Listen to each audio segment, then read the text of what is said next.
Mom's my homeroom teacher, and she loves using me to show everyone who's boss. When I passed an eraser to a classmate during class, she slapped me so hard, my face swelled up right in front of everyone. When I snuck a few bites of someone's chips during break, Mom dragged me up front and stabbed my mouth with a needle until I was bleeding everywhere. Later, when the dean caught some kids dating, Mom just assumed it was me without even asking. She dragged me into the hallway and started ripping my clothes off. And she went to the dean's office, all smiles. "I'm so sorry, Dean Morrison. I haven't been doing my job with Nina. Don't worry, I'll deal with her this time." The dean frowned. "What are you talking about? Nina wasn't the one dating." Mom froze for a second, then just shrugged. "Oh, well, Nina's always breaking rules anyway.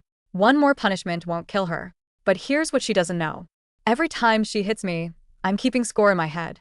And I just hit 100 points without thinking twice. I jumped from the 6th floor window. Mom is killing me. Enough to prove you're in charge." I walked into class holding my midterm, my right cheek puffed up like a balloon, a dried at the corner of my mouth. Kids around me were whispering, "Nina got beat again just for not getting a perfect score in math. That's messed up."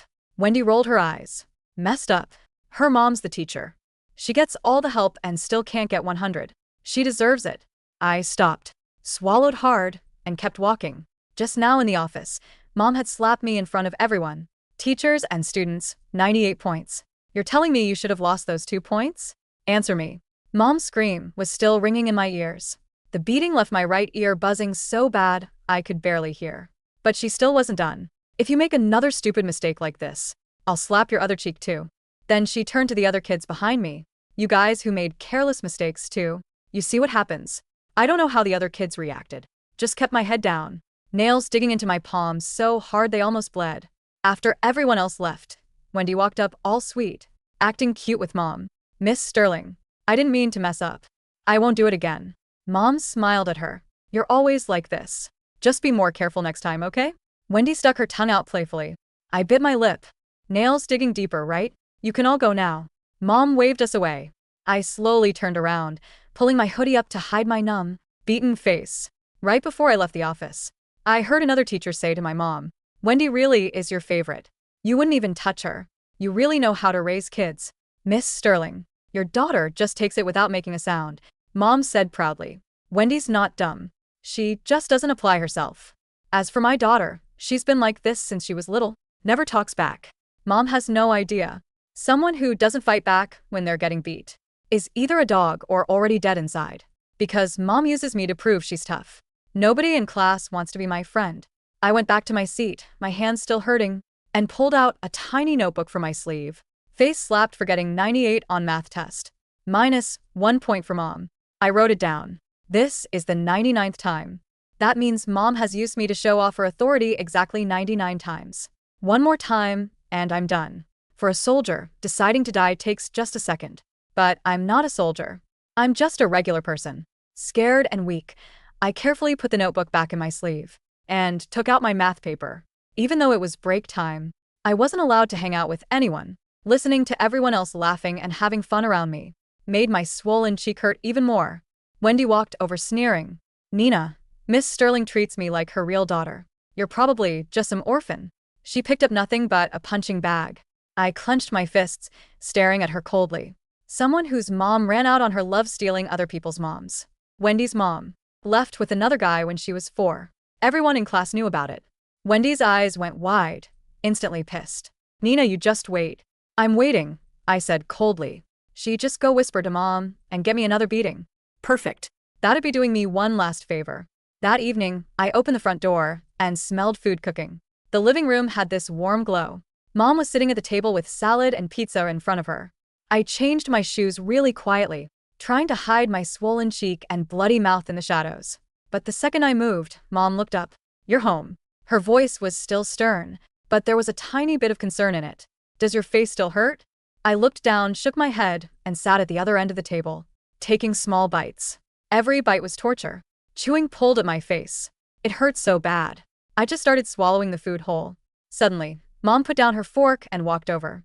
My whole body went stiff, muscles tensing up. But she just knelt down next to me and reached out, touching my burning, swollen cheek with her cool fingers. I flinched like I'd been shocked. Her hand stopped, and she let out a deep sigh. Nina, it hasn't been easy for me raising you alone. Her eyes started getting red as she talked.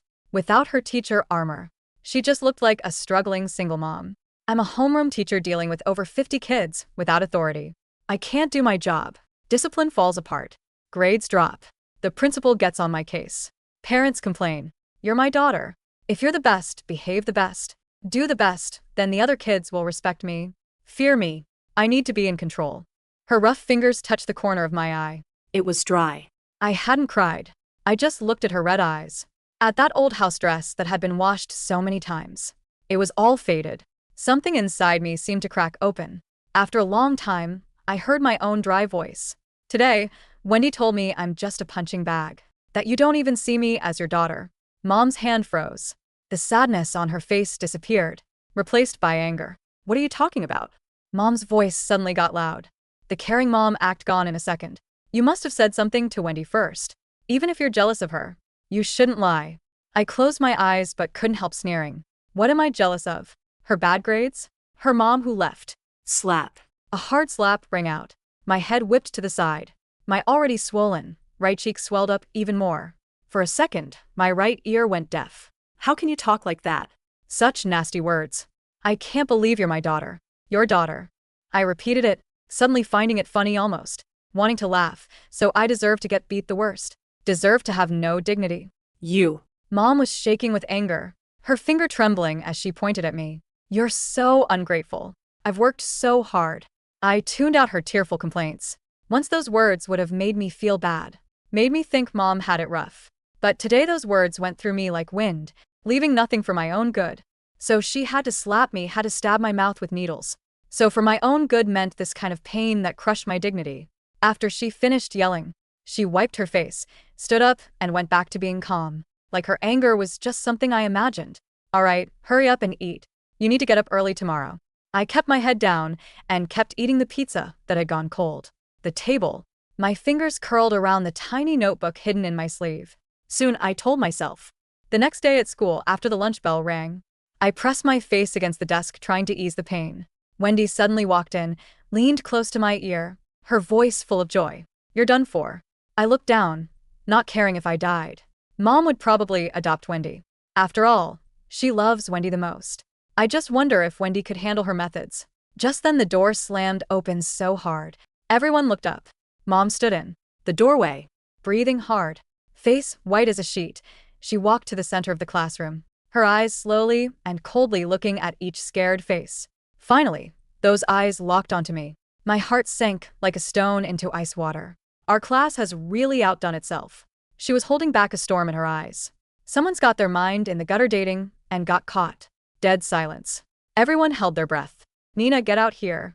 Blood rushed to my head, then drained completely. I didn't. My voice shook.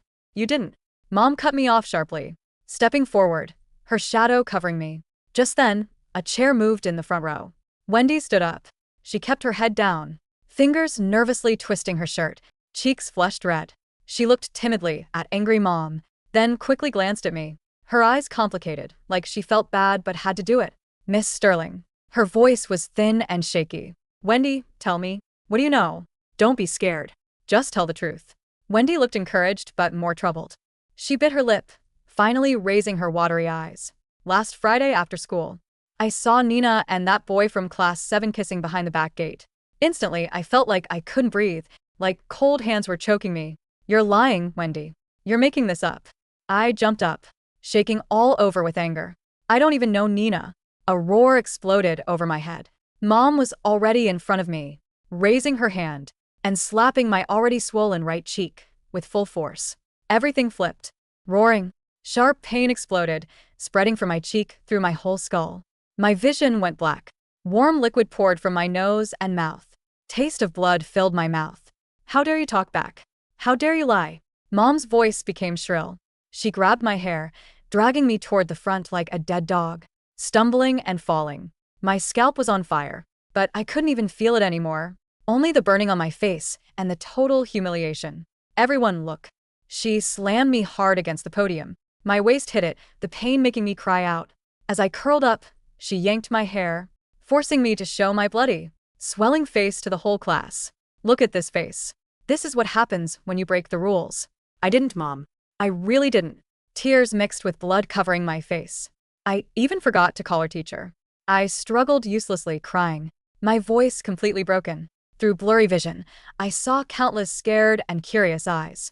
Wendy stood at her seat, lips curved in a smile, eyes full of satisfaction stabbing through my heart. Didn't the witness is right here, and you still say you didn't? She suddenly grabbed my arm. Get out. Get in the hallway. Let everyone see what happens to kids who break rules. I was dragged out of the classroom. Then her hands reached for my jacket zipper. No, don't, Mom. Please don't do this. I was wrong. I really know I was wrong. Terror seized me. I broke into screams, struggling with everything I had, both hands protecting my chest, nails digging into my uniform. Now you know you were wrong. Too late. Her voice was ice cold. Today I'm going to make sure you remember. Everyone's going to watch, too. This is what happens when you date rip. The cheap zipper burst open. Buttons flew off. The fabric ripped. My shoulder and collarbone were suddenly exposed to cold air and staring eyes. Ah. I screamed, completely breaking down, curling up, trying to cover myself with the torn fabric and shaking arms. Cold, so cold. Every part of me was screaming with cold, but colder than the temperature was. The humiliation of being stripped and put on display. At the end of the hallway, kids from other classes had come to see what was happening, staring and whispering. But Mom stood there like she'd won a war. She was breathing hard, looking at me curled up in the corner, clothes torn, face covered in blood, shaking, full of authority and satisfaction. Kneel here and think about what you did. Don't you dare stand up without my permission. The linoleum floor of the 6th floor hallway was always the coldest part of the school. In the winter, the draft from the old fire escapes pooled there like invisible, freezing water. Now, in the damp heat of the afternoon, it felt slick and greasy under Nina's bare knees. She kept her head down. Her eyes were fixed on a small, dark knot in the floorboards near the baseboard. The fabric of her torn blouse hung in limp, shredded strips. One of her shoulder straps was snapped, the white cotton soiled with the gray dust of the hallway floor where she had been dragged. Her skin goosebumped, not just from the draft, but from the sudden, violent exposure. Around her, the hallway was a gallery of eyes. Look at her. Is she actually dating? Serves her right, always acting so quiet. The voices were small, muffled by the distance they kept, but they carried. The kids from class 4 were leaning out of their doorway. Someone took a photo with a smuggled phone, the quick, sharp click of a shutter that sounded like a small bone snapping. Nina didn't move. Her right cheek was hot, swelling so rapidly she could feel the skin stretching tight over her cheekbone, pulling her eye partially shut. Her lower lip was split, where her mother's signet ring had caught her, a steady drip of metallic-tasting blood pooling on her collarbone. She didn't try to cover herself anymore. Her hands lay flat on the floor, the fingernails caked with dirt and her own dried blood from where she had clawed at the podium. Inside her sleeve, the little notebook pressed against her forearm. It was the only warm thing left on her. At the far end of the hall, the heavy oak door to the dean's office clicked open. Evelyn Sterling stepped out first. Her posture was straight, her shoulders thrown back in that rigid, militaristic stance she assumed whenever she had restored order. Her face was flushed, her chest rising and falling with the residual adrenaline of the beating. But she was smiling. It was her parent-teacher conference smile, wide, tight, and completely hollow. "I'm so sorry, Dean Morrison," she said, her voice carrying down the quiet corridor with practiced humility. "I haven't been doing my job with Nina." Don't worry, I'll deal with her this time." Dean Morrison followed her out. He was a heavy-set man with graying temples, usually slow to anger, but right now his brow was furrowed so deeply his eyes were almost hidden. He held a blue folder in his hand, the disciplinary records from Class 7. He didn't look at Evelyn smile. He looked past her, down the long hallway, where Nina knelt like a discarded pile of rags. His face went from stern to pale. "Evelyn," the dean said, his voice dropping into a register that made the whispering students instantly fall silent. "What are you talking about? Nina wasn't the one dating." Evelyn froze. The smile remained on her face, but it looked like it had been carved into wood. "What?" "The boy from Class 7, Dean Morrison said, his voice hard. "He was caught in the stairwell 20 minutes ago with Wendy." They've both already signed the statements.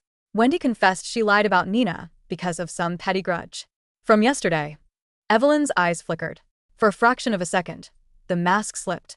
The Righteous anger, the mother of the year pride, it all vanished, leaving only a blank, stupid vacancy. She looked down at her own hands, still red from slapping Nina's face. Then, she let out a short, dry laugh. She shrugged, her shoulders dropping back into their casual, dismissive slouch. "Oh, well," Evelyn said, turning back toward the office as if she were discussing a minor clerical error. "Nina's always breaking rules anyway. one. More punishment won't kill her. One more punishment won't kill her." The words bounced off the concrete walls. They didn't sound like a mother talking about her child. They sounded like a butcher talking about an old cow. In the quiet of the hallway, Nina heard it. The buzzing in her right ear seemed to clear for just a second, allowing those 5 words to slide in cold and Clean. one more punishment won't kill her. Nina didn't cry.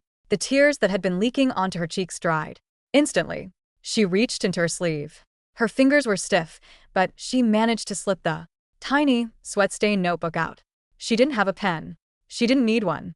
She bit her thumb. The skin was already torn, until a fresh bead of dark red blood welled up. Using the tip of her index finger, she drew a single, vertical line in the blood on the last page of the notebook. Then, she drew a slash through the 4 tallies above it. 100. The ledger was balanced. She closed the notebook. She didn't put it back in her sleeve.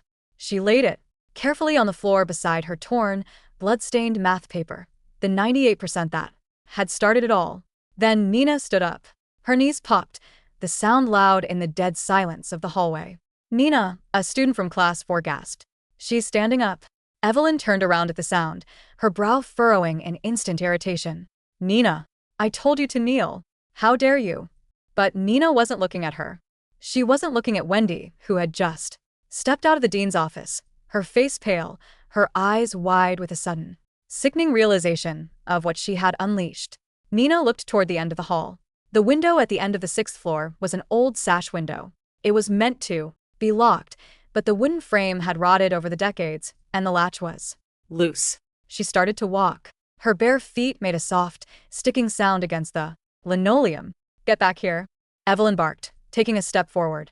Her voice had lost its professional veneer. It was high, sharp, and ugly. "Do you want me to double your punishment?"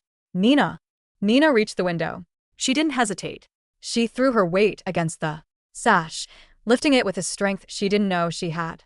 The old wood groaned, paint chipping off in white flakes, and then it slid up, letting in a sudden, violent rush of cold afternoon air. The wind caught her torn blouse, making the shreds whip against her bruised Ribs. Below her, the school courtyard was a gray grid of concrete squares, dotted with the green tops of the ornamental hedges. It looked very far away. It looked very quiet.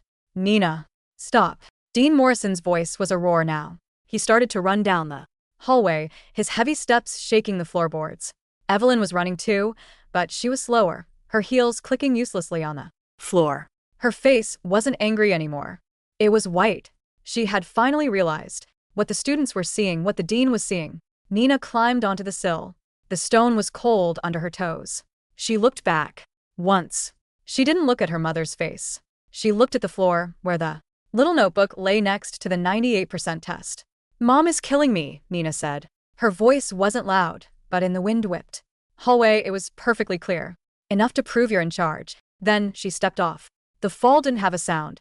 For Nina, it was just a sudden, weightless rush of gray and green, the roar of the wind in her good ear, and then a violent, bone-shattering thud that turned the world entirely black.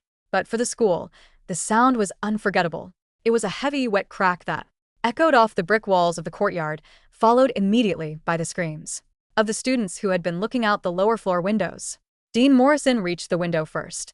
He looked down, his hand clutching his chest as if his own heart were failing. On the concrete edge of the hedge garden, Nina lay twisted, her limbs at impossible angles, her torn white uniform turning rapidly red. Behind him, Evelyn Sterling pushed her way through. She looked over the sill. Her breath caught in her throat.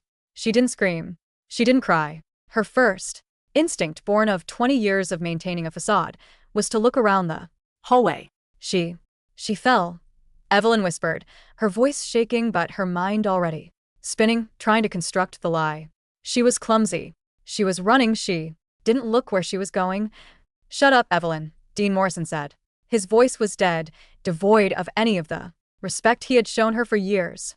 He didn't look at her. He knelt down and picked up the small, blood-stained notebook from the floor. He opened it. The pages were filled with neat, childish handwriting that grew progressively, more hurried, more desperate over the years. Entry 14, forgot to wipe the table. Left cheek slapped twice. 14. Entry 45, spilled soup on the rug. Forced to kneel on dry rice for 3 hours. 45. Entry 99. Math test 98%. Slapped in front of the class. 99. Entry 100, wenn delete. Clothes ripped. One more punishment won't kill her. 100. The dean's hands shook so hard the paper rustled. He looked up at Evelyn, who was staring at the book in his hand, her eyes wide with a cold, creeping terror. This is yours, Dean Morrison whispered, holding the book out but not letting her touch it. You did this. It's a lie, Evelyn hissed, reaching for it. She's a troubled child. She's always had mental issues. She made that up to hurt me. Get out of my school, the dean said. He didn't raise his voice, but the sheer weight of his disgust made her take a step back. The police are already on their way. If you touch this book, I will personally ensure you are dragged out of here in handcuffs. The hospital room smelled of bleach and ozone. Nina lay in the center of the white bed, surrounded by a forest of tubes and monitors. Her right leg was an attraction rig. Her left arm was encased in thick plaster. A ventilator hissed rhythmically, forcing air into her punctured lungs. She was alive, but only barely. The thick, overgrown hedges of the courtyard had broken her fall just enough to prevent her skull from shattering on impact, but her body had paid the price. In the hallway outside her room, 2 police officers stood guard. Evelyn Sterling sat in the waiting room. She had been there for 14 hours. She hadn't washed the dried blood off her hands, nor had she changed out of her school clothes. She wasn't there out of grief. Every time a doctor or nurse walked past, Evelyn would stand up, her face twisting into a mask of maternal agony. How is my baby? Please tell me she's going to be okay. I can't live without her. But the hospital staff had already been briefed by the police. They looked at her with cold, professional indifference. She is stable, Miss Sterling, the doctor said, not using the term mother. We are monitoring her brain activity. The next 48 hours are critical. When the doctor walked away, Evelyn sat back down, the agony instantly draining from her face, replaced by a sharp, calculating squint. She needed that notebook. The police had taken it, but she knew how the system worked. If she could get to Nina before she woke up, if she could convince the child protective services that Nina was unstable and had been self-harming for years, she could still save her career. She pulled out her phone. She had dozens of missed calls from parents, the school board, and reporters. One message was from the school's group chat. Miss Sterling, is it true? Did you really hit her because of the math test? We saw the blood on the floor. Evelyn's fingers trembled as she typed a reply. It is a misunderstanding. Nina has been struggling with severe psychological issues. I was trying to restrain her from hurting herself. Please pray for my daughter. She hit send, but the reply didn't bring her peace. She looked at her reflection in the dark screen of her phone. For the first time, she noticed how old she looked. The teacher armor was gone. Without her classroom, without her podium, she was just an aging woman in a wrinkled dress, sitting in a cold waiting room. While the world slowly turned its back on her, the investigation moved with a terrifying speed that Evelyn could not control. The notebook was the key. The police forensic team had analyzed the blood on the last page. It was Nina's. The handwriting matched her schoolwork. But more importantly, the dates in the notebook lined up perfectly with school records and medical visits. 3 years ago, Nina had been treated for a sprained wrist after allegedly falling down the stairs. The entry in the notebook for that date read, "Forgot to lock the back door. Mom twisted my arm until it popped." 56. The police began interviewing the other teachers and students. Freed from Evelyn's terrifying presence, the classroom's silence broke. She was always hitting her. One of the boys from the front row confessed, his voice shaking during the police interview. We didn't say anything because Miss Sterling was the homeroom teacher. She said if we complained, she'd make sure we failed our midterms. Wendy was the most broken. When the police questioned her in the presence of her father, she burst into tears, admitting everything. I was jealous, Wendy sobbed. Nina called me out about my mom and I wanted to see her get in trouble. I didn't think Miss Sterling would do that. I didn't think she'd rip her clothes off. I didn't think Nina would jump. The community's reaction was swift and merciless. The parents who had once praised Evelyn for her strict discipline and excellent results now demanded her arrest. A petition to strip her of her teaching license gathered 10,000 signatures in 12 hours. Reporters began gathering outside Evelyn's apartment building, their cameras pointed at her windows like silent, accusing eyes. It happened on the third day. Evelyn had returned to her apartment to change her clothes. She stood in the kitchen, looking at the half-eaten pizza still sitting on the table. It had Begun to mold, a gray fuzz growing over the cold crust. Suddenly, the buzzer rang. She walked to the intercom, her heart hammering against her ribs. Who is it? Detectives Miller and Vance, State Police. We have a warrant for your arrest. Evelyn Sterling. The words felt like a physical blow. Evelyn took a step back, her back hitting the kitchen counter. No, she whispered. This is a mistake. I'm a teacher. I've given 20 years to this district. Open the door, Miss Sterling, or we will kick it in. She looked around the apartment. It was the only place where she had total control. The books were aligned perfectly on the shelves. The furniture was dust-free. Everything was in its place. But the walls felt like they were closing in. She walked to the door and turned the lock. As the door swung open, the detectives stepped in, their faces grim. One of them immediately pulled a pair of silver handcuffs from his belt. Evelyn Sterling, you are under arrest for first-degree child abuse felony, assault, and endangering the welfare of a minor. I didn't do anything wrong. Evelyn screamed, her voice cracking as they grabbed her wrists. I was raising her. I was making her strong. You don't know what it's like to raise a child alone. She's ungrateful. Save it for the judge, Detective Miller said, clicking the cuffs shut around her wrists. As they led her out of the building, the flashing red and blue lights of the police cars painted the street in garish colors.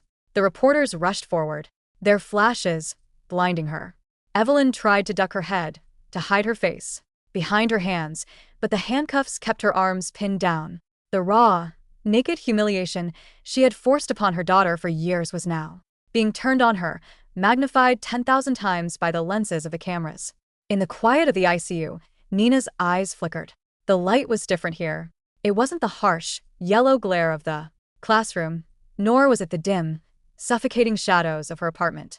It was a soft, pale blue, coming from a wide window that looked out over a small park. The first thing she felt was the pain, a dull, thrumming ache that seemed to occupy every inch of her body. But beneath the pain, there was a strange, lightweight sensation. Her chest rose and fell, no longer restricted by the tight, suffocating panic that had lived there for as long as she could remember. She looked to her left. Dean Morrison was sitting in a plastic chair by the bed. He looked exhausted, his tie loosened, his eyes rimmed with red. When he saw her eyes open, he sat up. Quickly, a look of profound relief washing over his face. Nina, he whispered. Can you hear me? She tried to speak, but her throat was dry, her split lip protesting. She managed a small, weak nod. Don't try to talk, the dean said gently, reaching out to touch her hand, not her bruised wrist, but her fingers, with a lightness she had never felt from an adult before. The doctors say you're going to make a full recovery. It's going to take time, but you're going to be okay. Nina's eyes drifted to the bedside table. There was no notebook. Dean Morrison followed her gaze. The police have the book, Nina. It's safe. It's being used to make sure she can never, ever hurt you again. He reached into his pocket and pulled out a small, white envelope. He laid it on the table beside her. This is from the school board, he said, his voice dropping. We failed. You, Nina. I failed you. I should have looked closer. I should have asked questions when I saw the bruises. I am so sorry. A single tear slipped from Nina's left eye, running down her temple into her hair. But it wasn't a tear of pain. It was the first time someone had apologized To her. the first time someone had acknowledged that she wasn't the one who was Wrong. The state has appointed a guardian for you, Dean Morrison continued. A woman named Sarah. She's very kind. She's already arranged for you to go to a rehabilitation center in the south, near the coast. You won't have to come back to this town. You won't have to see her. Nina closed her eyes. The south. The coast. She had never seen the ocean. She had only read about it in her geography books. Books she had to study until midnight under her mother's watchful, angry eyes. She pictured the water, large, blue, and endless, a place where there were no scores to keep. The trial of Evelyn Sterling was a quiet affair, stripped of the sensationalism that had characterized the initial arrest. Evelyn sat at the defense table, wearing a plain gray suit. Her hair, once kept in a tight, professional bun, was loose and streaked with gray. She had lost weight. Her skin hung loose under her jaw. She still refused to plead guilty. My client was a dedicated educator facing immense stress, her lawyer argued, his voice carrying little conviction. Her methods, while admittedly severe and outdated, were born of a desperate desire to see her daughter succeed in a highly competitive environment. Then the prosecution called their main witness. It wasn't Nina. The doctors had ruled that testifying would be too traumatic for her recovery. Instead, the prosecution called the notebook. The prosecutor stood in front of the jury, holding the small, worn booklet. He didn't read the whole thing. He didn't need to. He just read 5 entries. Entry 12. August 14th. Did not finish my dinner. Forced to sleep on the kitchen floor without a blanket. 12. Entry 38. November 3rd. Spoke to a boy after class. Slapped until my nose bled. 38. Entry 72. April 9th. Forgot to dust the picture frames. Pinched on the inner arm until bruised. 72. Entry 99. June 15th. Received a 98 on my math test.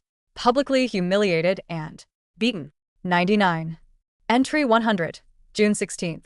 Falsely accused of dating. Stripped in the hallway. 1. More punishment won't kill her. 100. The prosecutor closed the book. The sound was like a small clap of thunder in the quiet courtroom. This is not discipline, the prosecutor said, looking directly at the jury. This is a ledger of torture. A mother using her child as a canvas for her own frustrations, her own need for absolute, unchecked authority. She didn't want a daughter. She wanted a subject. The jury took less than 2 hours to reach a verdict. Guilty on all counts.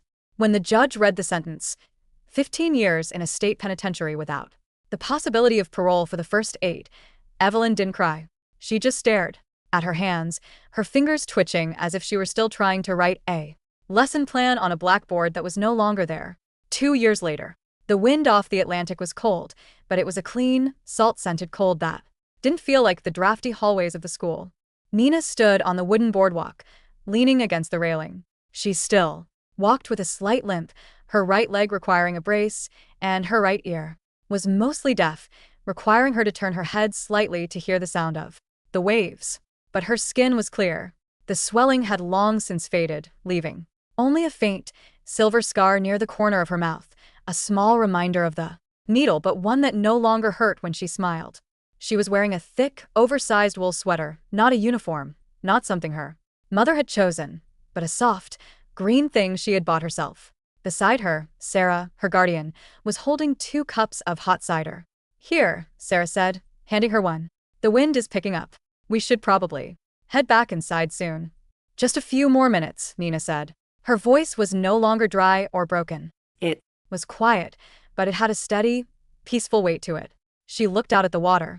The waves were crashing against the sand, leaving white foam that dissolved into nothingness. She reached into her pocket. Her fingers brushed against a small, blank notepad she had bought at the local bookstore. She pulled it out, along with a blue pen.